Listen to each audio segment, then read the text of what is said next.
Good afternoon, everyone. Today we're here to give an update on, yes, a March nor'easter. Not that we haven't missed it a little bit. We didn't have one to speak of last year, but we're going to make up for some lost time with what is going to be an epic event. I want to acknowledge the extraordinary team that has more experience than they probably want to have, but they're the ones who've been to this with me so many times, literally in the foxhole or in the headquarters, the emergency personnel offices, the operations centers, and sometimes on the side of a road talking about our next steps. So I want to thank Commissioner Jackie Bray. You'll be hearing from her shortly, the Commissioner of Homeland Security and Emergency Services, Commissioner Marie-Therese Dominguez, our Department of Transportation Commissioner, Superintendent Steve Nigrelli from the State Police, Executive Director of the Thruway Authority, Frank Hoare, and our locally owned elected officials who've been through this a lot before, and our great partners, County Executive Dan McCoy and Mayor Kathy Sheehan. So let's give you an update. We are looking at what I would call another episode of March Madness. And because of the timing, everybody were saying stay home, work on your brackets, and make sure that you're supporting our New York State teams that have made the finals. So let's make sure that we are home safe. That's the #1 message.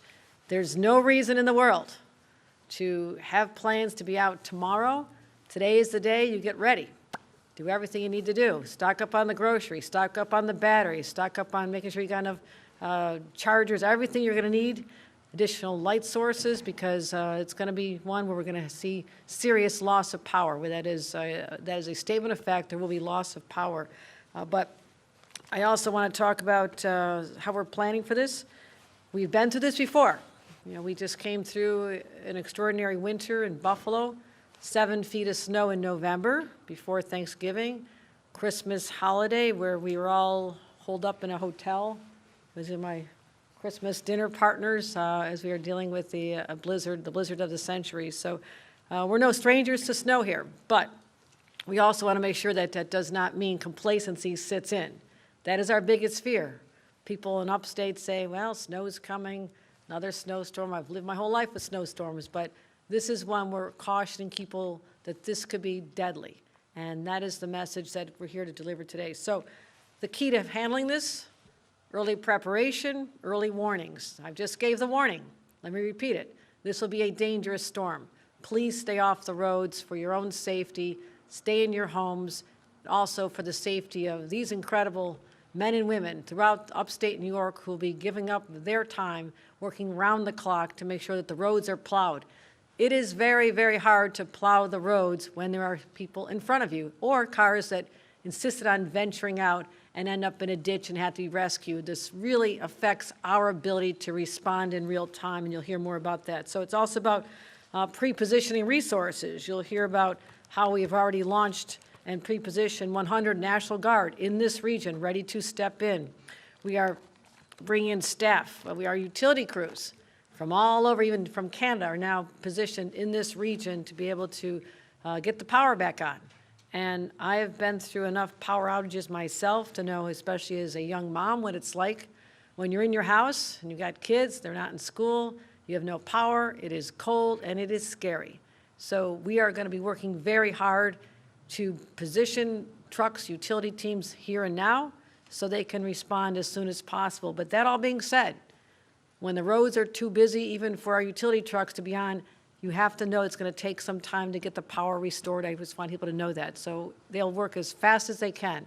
And if we don't think it's fast enough, I assure you we let them know. I have no hesitation calling any company head and saying, that's not fast enough, get the people out there now. But it's all about pre-positioning. We feel comfortable with that right now. I also want to make sure that people know that we are going to be declaring a state of emergency beginning at 8 p.m. tonight. This is how we can amplify the message that this is serious, but also allows us to deploy resources and take extraordinary measures to protect the safety of our residents and their properties. So I'll have the commissioners explain this as well. So here's what's happening. Light snowfall expected late this morning. I guess we're already past the morning. Early afternoon, pick up later tonight. So about 8 inches west of New York Finger Lakes, which is manageable. But then the intensifies, 1 to 2 inches an hour. 3 inches an hour, which is a lot. 3 inches an hour is a lot of snow coming down Monday night through Tuesday afternoon. New York City, Long Island, a couple of inches of snow, and also we're watching coastal flooding on Long Island. This is something we're keeping an eye on and making sure we have individuals in place. What complicates things? Not just the snow coming down and the rate of snow. When you add in the mix of a high wind event, we can get upwards of 45, even higher miles an hour. And that's when you get the lack of visibility and the inability for us to drive safely on the roads with the plows. So we're going to be asking people again, stay home so our plows can do what they have to do with very limited visibility. So the snow is also going to be very heavy. I'm kind of a professional on snow. I like good heavy snow for packing. It's great for having a snowball war and for building snowmen. Those are activities I recommend in your backyard only. Don't leave your house. Let's have a snowwoman building contest. And make sure that you're home safely with your kids doing that, because heavy, dense snow means one thing. It's going to take down the wires. There's no way around it. When you have snow that's 50% heavier than normal, this is not the light, fluffy, pretty Christmas snow. This is going to come down like a brick. And it is that weight that causes the problem. So 1.5 feet of snow is going to have the effect of 3 feet of snow. So that is something we're watching out for. And again, that's why we're saying that is not a prediction that there will be some widespread power outages. There will be widespread power outages in a very large geographic area. So we want to make sure that people are aware of that. Staying at home tomorrow, because the commutes will be very negatively impacted Monday evening, Tuesday, Wednesday morning. And I've ordered all state employees in the capital regions who have the ability to work from home in the capital region, Mid-Hudson, to work from home tomorrow. So we're encouraging other employers to follow suit, especially with the ability to zoom into your jobs. We're encouraging people to please stay home and off the roads. So again, fewer roads, safer they'll be. Again, the temperatures are going to drop. They're not going to be below freezing and for a sustained period. But again, your power's out. It's cold. Doesn't matter if it's 35 or 40. It is still cold in your home, so making sure everybody's ready for that. Another area, we talk about what happens when people are out there shoveling the snow. In a normal snow event, shoveling snow, if you don't take breaks, take your water breaks, slow down, they can be actually a trigger for heart attacks. That is often the #1 cause of fatalities during snow events are heart attacks from shoveling snow. Now, that's a normal event. This is an extraordinary event. This is an event where the snow is going to be so much heavier. So please, just wait. You don't have to do it the second it falls, especially our senior citizens. Young people, pick up a shovel. Go help your senior citizen neighbors. Give them a hand because this could be dangerous to their health if they engage in snow shoveling while it's that heavy and that dangerous. So we have a lot of pre-positioning going on. I'm going to allow the superintendents or the commissioners to talk about how many plow trucks and loaders and snow blowers. The Thruway Authority and DOT salt sheds are fully stocked for the storm. That is good news. All the personnel we have, about 4,300 already available. Utility workers, almost up to 8,000 utility workers already in place. We brought in 2,000 from the outside area. So we are taking this very seriously. And that is the message. Again, bringing the National Guard on duty. And we have people mobilized as we speak. Again, our Emergency Operations Center became activated at 8 a.m. We'll be spending a lot of time there over the next 48 hours. We'll be prepared. And we'll continue working with our local officials and calling around to all the counties, as we always do within a large region, to see whatever help they need with the plows or anything, standing up warming shelters and places like that. So, again, did you catch the message? No doubt in your minds, this is a serious nor'easter. It is something to be taken extremely seriously, and that's what we're doing here in the state of New York, and we encourage everyone to heed these warnings. This is your chance today. Get what you need to cancel your plans. I've already canceled a lot of our plans for this weekend, and I know this is heading into St. Patrick's Day festivities. I know it's really unlucky this week to have a snowstorm of this scale hit at this time. It's going to disrupt a lot of plans, but it's more important that people be safe and be there for the next St. Patrick's Day. So thank you, everybody. And with that, I'll turn it over to Commissioner Jackie Bray.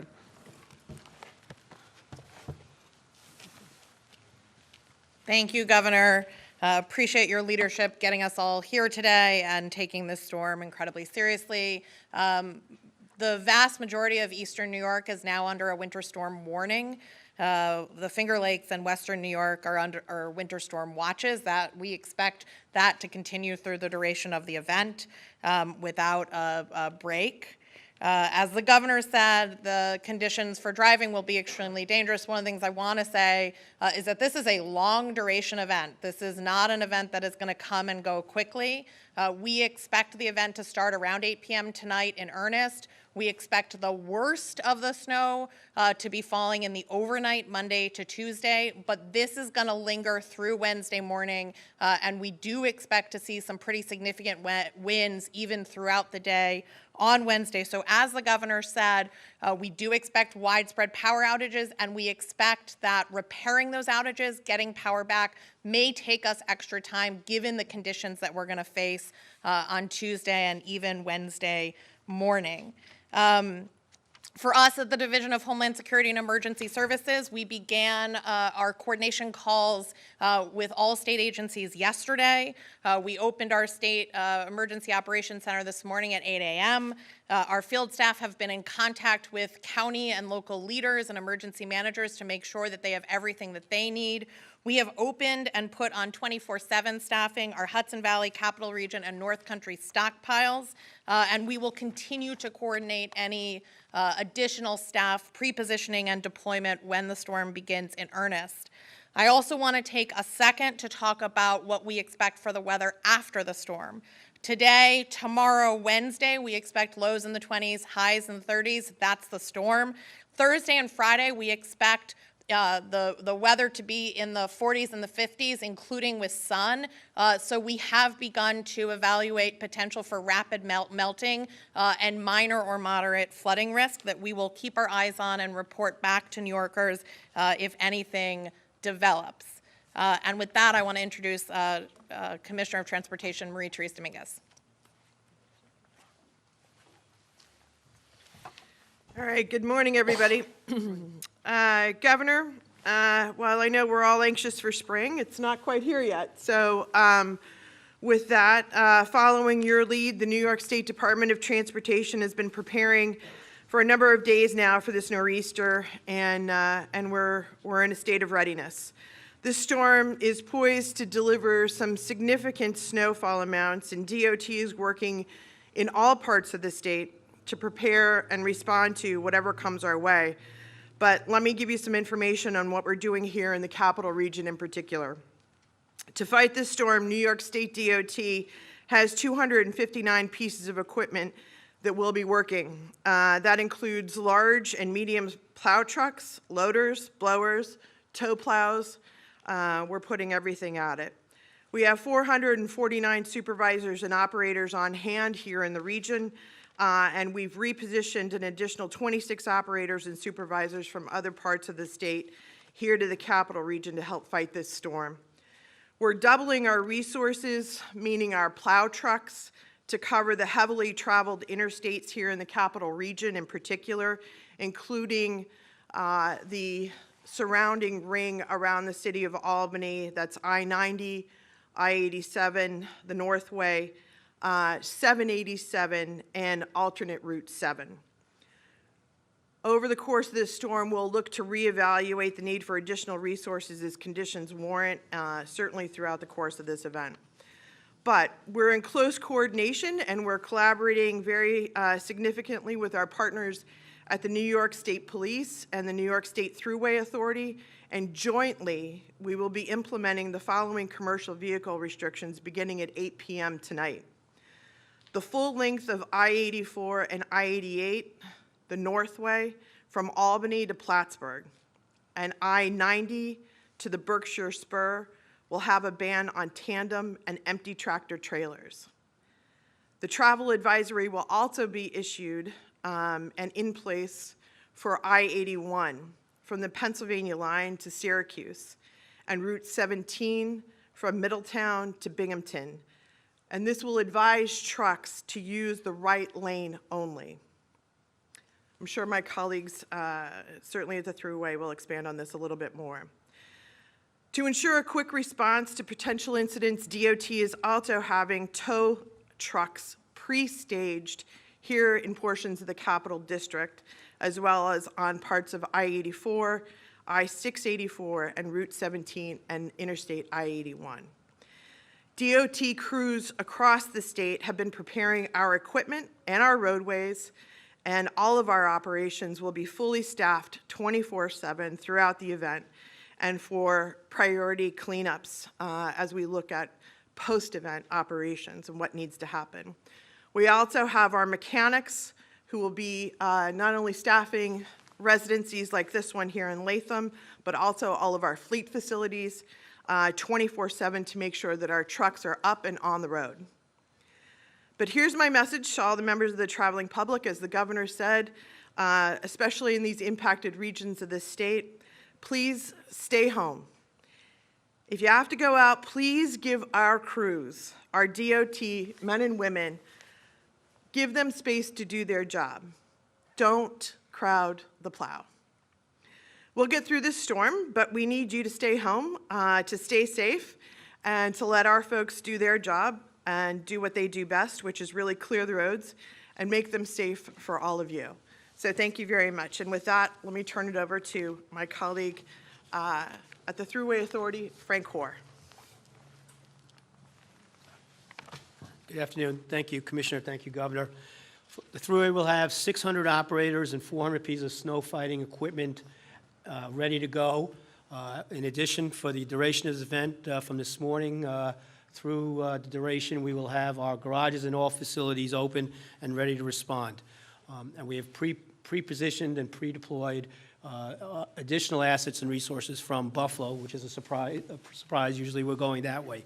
But they are in helping us with additional resources, and we have additional resources in reserve and ready to respond as necessary.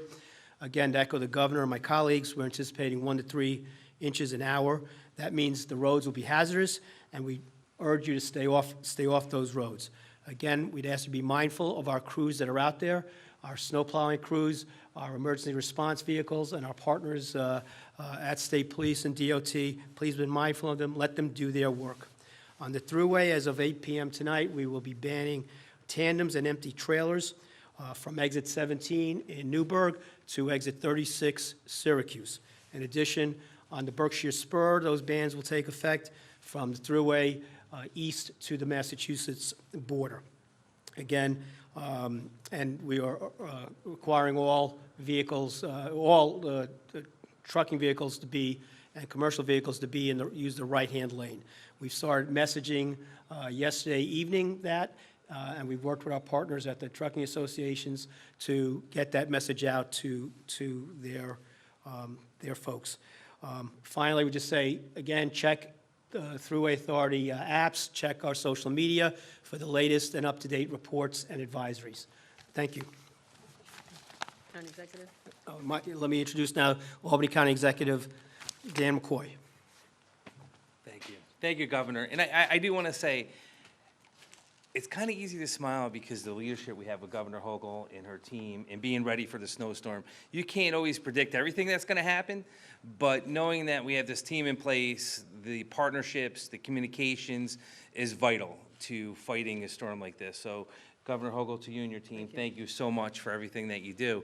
We will also be declaring emergency tonight at 8 o'clock for the same reasons. The next 36 hours starting at 8 are going to be tough. They're going to be tough, and like everyone has said and said again, please stay off the road if you don't have to be on the road.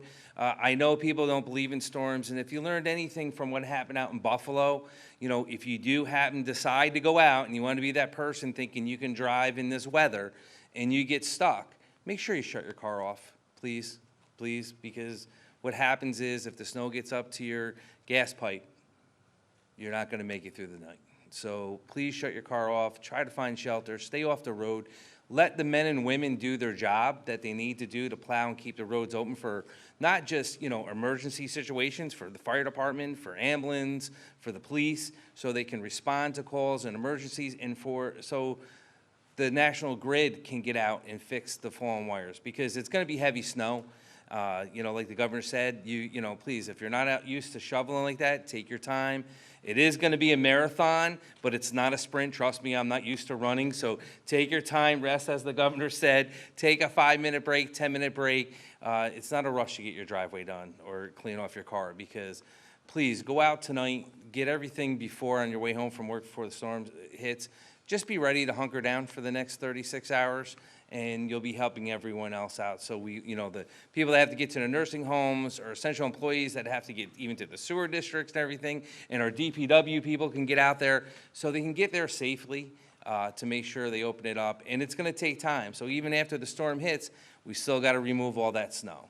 So we got to be patient. It is March. I think everyone's done.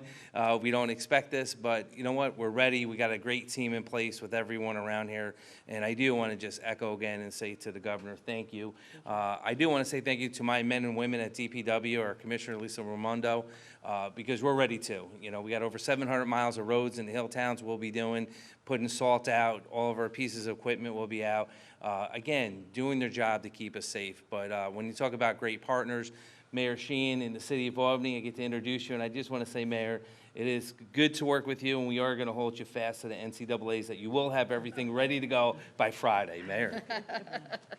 We will, because we do work together, and I want to thank the governor. I'm going to follow her lead and say that all of our non-essential workers will be working from home tomorrow. There is no reason for people to be out on the streets. When the snow falls quickly, it can surprise people, and it really can be a a deadly, deadly venture. So, I also want to echo what the governor said about your neighbors, about seniors. Reach out today. I've already texted the most vulnerable person I know and asked them if they need help and if they need anything to get stocked up on. And so if all of us who are able to do that, we can help get our neighbors through this.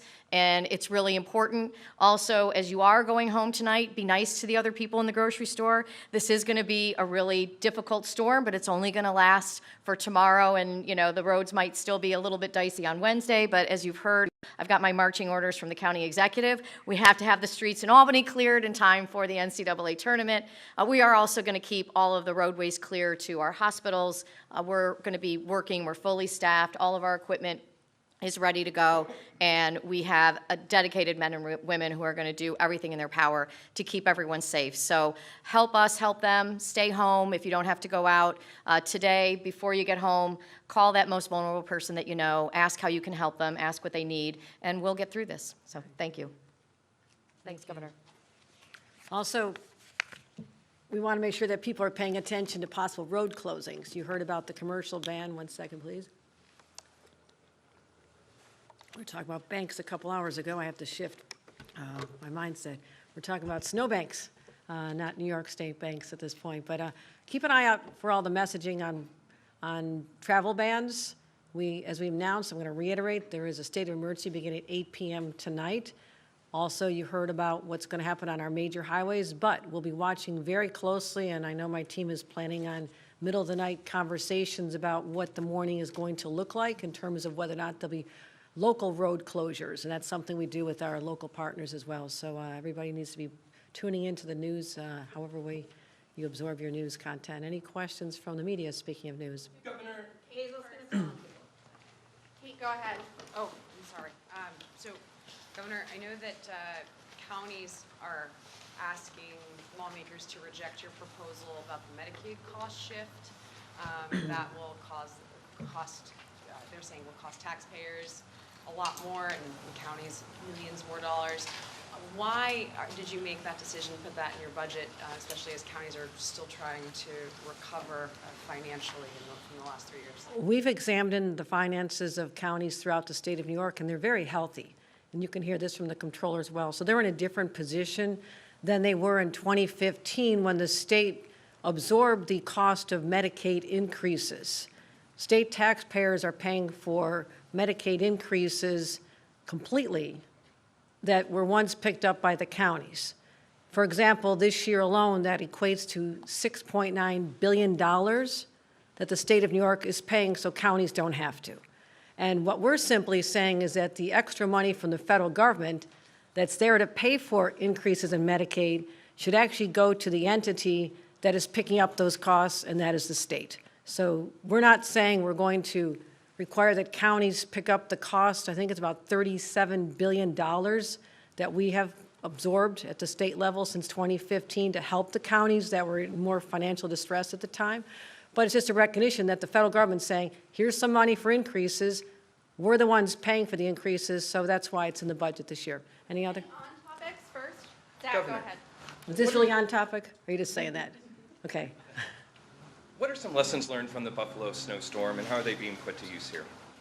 Well, we were very much activated in advance. I was in Buffalo the day before the storm hit and warned everybody, stay off the roads. Do not, I said the same thing here. Buy everything you need. Buy your baby food, your formula, your snacks, your flashlights, your batteries. Do all that in advance. Stay off the roads the next day. That was reinforced. So we're doing that, and we hope that people listen to that. But also deploying the resources. We had deployed thousands of people to put utility crews, snow plows, et cetera. National Guard, we have pre-positioned earlier, so that's something that's important. But also, when you position people in a place, a storm comes and really paralyzes them, they can't do their jobs. So that's why in Buffalo, we're forecasting a statewide event. Here, the advantage now is we know the geographic area. We have more predictability. The day before the Buffalo event, it was still expected to be a statewide event. So you don't know where National Guard are going to need to be. Are you putting the plows in the right place? So because of the unreliability of being able to know far enough in advance of where it's going to hit, that was more of a challenge at the time.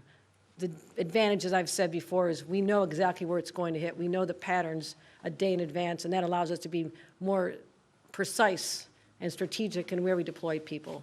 Governor, the comptroller is criticizing you for walling off $12 billion from oversight and competitive bidding rules. Why are you doing that, or why are you proposing that in your budget this year when you signed that Zabrowski bill last year?